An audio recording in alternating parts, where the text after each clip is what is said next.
लंका की भूमि पर युद्ध अपने चरम पर था। रावण की सेना और राम के वानर सैनिकों के बीच भयंकर संघर्ष चल रहा था। इसी बीच रावण के पुत्र मेघनाद ने अपनी शक्ति नामक अमोघ अस्त्र से लक्ष्मण को मूर्छित कर दिया। लक्ष्मण भूमि पर गिर पड़े। भगवान राम यह देख व्याकुल हो गए।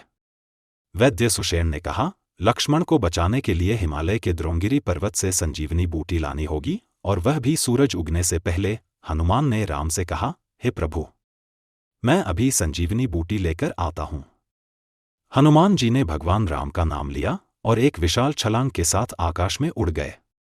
बादल उनकी गति से कटते जा रहे थे और सितारे मानो उनका मार्गदर्शन कर रहे थे। उनके चेहरे पर अटूट निश्चय था। हवा में उनकी गदा की चमक और उनके शरीर का तेज चारों दिशाओं में फैल रहा था। रावण ने हनुमान को रोकने के लिए कालनेमी राक्षस को भेजा। कालनेमी ने एक तपस्वी का रूप धारण कर लिया और एक झील के पास बैठ गया।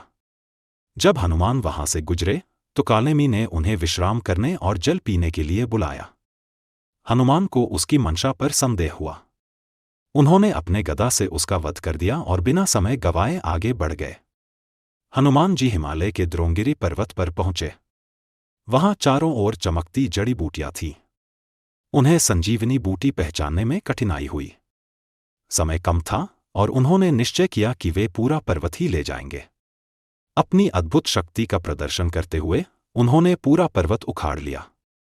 हनुमान जी पर्वत को उठाकर तेजी से आकाश में उड़ने लगे। उनका विशाल रूप और उनके हाथों में पर्वत आकाश में एक अद्भुत दृश्य उत्पन्न कर रहा था।